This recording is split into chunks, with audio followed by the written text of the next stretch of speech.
menuju nilai yang lebih baik demi masa depan yang lebih pasti. Kalimat tersebut bukan sekedar slogan, melainkan sebuah komitmen kami sebagai generasi muda untuk tidak hanya melihat peluang, tetapi juga menciptakan nilai dari peluang itu sendiri. Setelah melakukan analisis menyeluruh atas fundamental perusahaan, prospek industri, hingga valuasi, kami, tim Warriors Capital dengan saya Aulia Febriani bersama rekan saya, Revalina Listia Arfiani dan Sailin Nihlah, dengan bangga mewakili Universitas Muria Kudus di bawah bimbingan Ibu Naila Rizky Salisa SMSC. Kami merekomendasikan buy atau beli saham PT Tunas Darul Lampung Terbuka TBLA dari harga awal Rp815 menuju harga target Rp973 yang mencerminkan adanya upside sebesar 19,39%.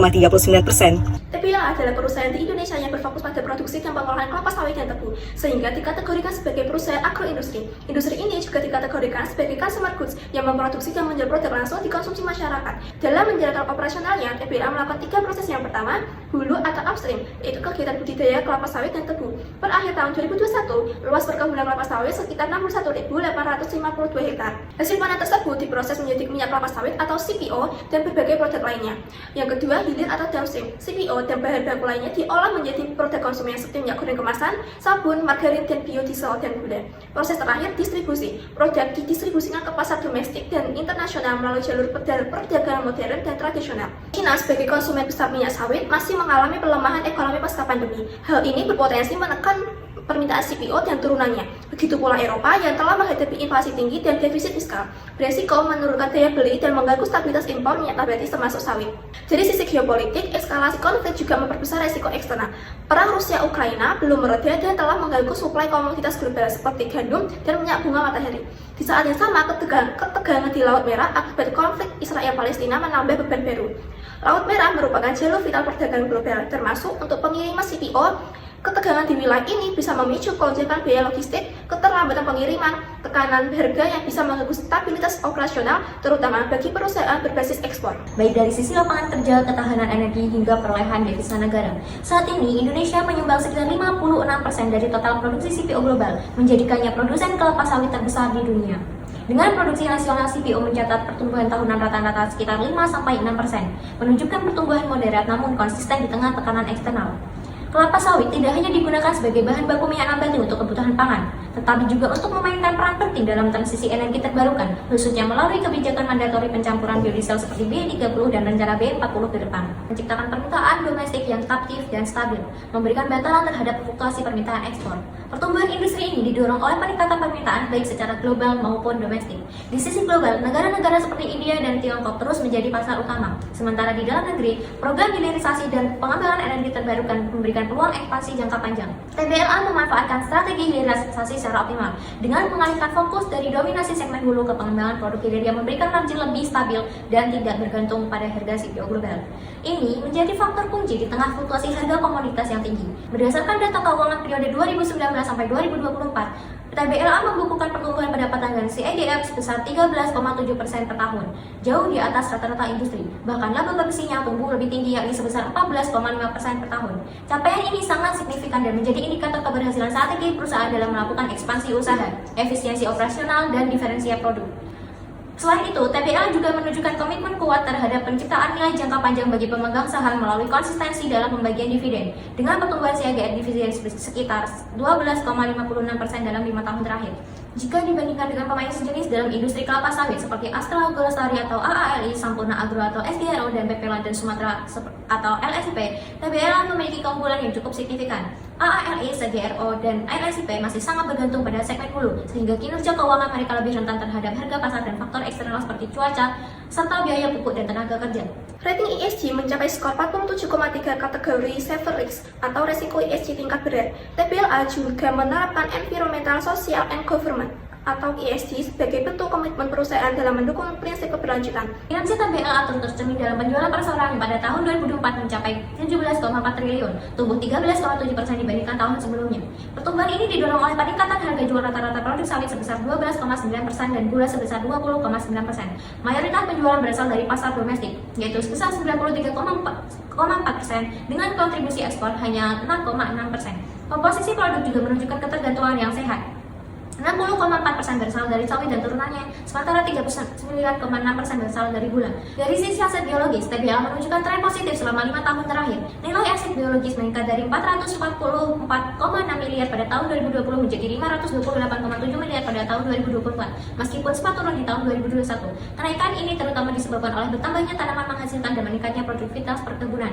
Namun, jika kita melihat indikator profitabilitas, TBL masih menghadapi tantangan. Gross profit margin menurun dari 19,1% di 2023 menjadi 17,2% di tahun 2024, mengindikasikan adanya tekanan pada efisiensi biaya produksi. Meski demikian, net profit margin atau NPM berhasil dipertahankan di level 4,0%. Dari sisi likuiditas, TBL menunjukkan penurunan kualitas. Rasio raca menurun dari 149,1% pada tahun 2020 menjadi 130,3% di tahun 2024. Penurunan ini khususnya yang tajam pada tahun 2022 memberi sinyal potensi tekanan kas yang harus diwaspadai.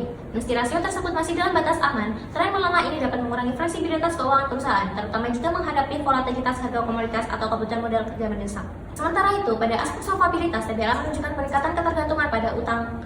DAR naik dari 154,2% di tahun 2020 menjadi 160,5% di tahun 2024, dan DAR tetap stabil di kisaran 68-71%. Peningkatan DAR menunjukkan bahwa perusahaan semakin banyak menggunakan utang ketimbang ekuitas untuk mendanai operasionalnya. Hal ini perlu diperhatikan karena dapat meningkatkan risiko keuangan jangka panjang. Pada tahun 2021, TATO TBL mengalami peningkatan signifikan ke level tertingginya yakni 0,76. Hal ini menunjukkan bahwa perusahaan saat itu berhasil mengoptimalkan penggunaan asetnya untuk menghasilkan pendapatan. Kenaikan ini bisa jadi dipicu oleh ekspansi produksi atau lonjakan permintaan. Namun, setelah tahun 2021, tren TATO menurun secara bertahap di tahun 2022 dan 2023, yang mengindikasikan penurunan efektivitas dalam penggunaan aset. Di tahun 2024 terjadi sedikit perbaikan menjadi 0,63. Meski menunjukkan pemulihan, angka ini masih lebih rendah dibandingkan performa terbaiknya di tahun 2021. Ini menandakan perlunya upaya berkelanjutan dari manajemen untuk memperbaiki efisiensi aset baik melalui optimalisasi operasional maupun peningkatan volume penjualan. Kami melakukan proyeksi arus kas bebas perusahaan selama periode 2025 hingga 2029 dengan mempertimbangkan komponen NOPAT, depresiasi, belanja modal, serta perubahan modal kerja bersih. Nilai arus kas bersih yang dihasilkan kemudian didiskontokan menggunakan weighted average cost of capital (WACC) sebesar 10,78%. Dengan asumsi long term growth sebesar 3% sesuai dengan estimasi pertumbuhan ekonomi di Indonesia. Selanjutnya, melalui pendekatan DDM, kami mengasumsikan bahwa perusahaan akan membagikan dividen sebesar 50% dari laba bersih secara konsisten dengan pertumbuhan laba sebesar 10% per tahun. Sebagai pelengkap, kami juga melakukan valuasi relatif dengan membandingkan price to earning ratio PER dan price to book value PBV TBLA terhadap rata-rata historis 5 tahun terakhir. Rasio PER TBLA diproyeksikan sebesar 6,43 kali untuk tahun 2025, sedikit di atas rata-rata historis 5 tahun terakhir sebesar 6,28 kali, yang menunjukkan ekspektasi pasar terhadap pertumbuhan laba yang lebih tinggi. Dengan estimasi laba per saham tahun 2025 sebesar Rp126, maka diperoleh estimasi harga sebuah saham berdasarkan PER sebesar Rp791, yang menandakan adanya penurunan atau downside sebesar 2,95% dari harga pasar. Untuk memperkuat analisis valuasi relatif, kami juga melakukan perbandingan rasio PER TBLA dengan emiten sejenis di sektor agribisnis dan kelapa sawit, yaitu SGRO, LSIP, dan ALI. Sebagai langkah akhir, kami menggunakan pretest model selama 5 tahun terakhir untuk menguji akurasi dan konsistensi dari masing-masing metode valuasi yang digunakan dalam penilaian saham TBLA. Dengan probabilitas DCFF-CFF 80%, TDM 60%, PER 70%, dan PBV 50%. Lalu kami menggabungkan dua pendekatan valuasi utama, yaitu valuasi intrinsik dan valuasi relatif, dengan bobot masing-masing sebesar 50%. Dalam menganalisis kelayakan investasi pada TBLA, kami menggunakan pendekatan risk assessment berbasis klasifikasi risiko menurut CFA Institute. Risiko-risiko ini dipetakan ke dalam matriks risiko 5x5 untuk mengukur tingkat kemungkinan dan dampak yang ditimbulkan terhadap kinerja perusahaan. Risiko utama yang kami identifikasi berada dalam kategori risiko tinggi atau zona merah adalah business risk dan environmental risk. Business risk mencerminkan ketergantungan TBLA terhadap fluktuasi harga komoditas utama, yaitu crude palm oil dan gula. Environmental risk mencakup dampak dari perubahan iklim yang secara langsung mempengaruhi volume produksi kelapa sawit dan tebu TBLA. Kemudian, regulatory atau legal risk yang berhubungan dengan kebijakan pemerintah dalam mengatur harga minyak goreng domestik serta pembatasan ekspor CPO dan produk turunannya. Currency risk berada dalam kategori risiko yang rendah yang timbul akibat exposure perusahaan terhadap nilai tukar rupiah terhadap USD, mengingat sebagian dari pendapatan ekspor dan utang perusahaan menggunakan mata uang asing. Sebagai bagian dari pendekatan analisis risiko yang komprehensif, kami juga melakukan skenario analisis untuk mengukur sensitivitas estimasi nilai fundamental saham TBLA terhadap berbagai kemungkinan kondisi makroekonomi dan volatilitas harga komoditas. TBLA menunjukkan peluang yang menjanjikan di sektor agribisnis, didukung prospek positif seiring kuatnya permintaan komoditas sawit dan gula.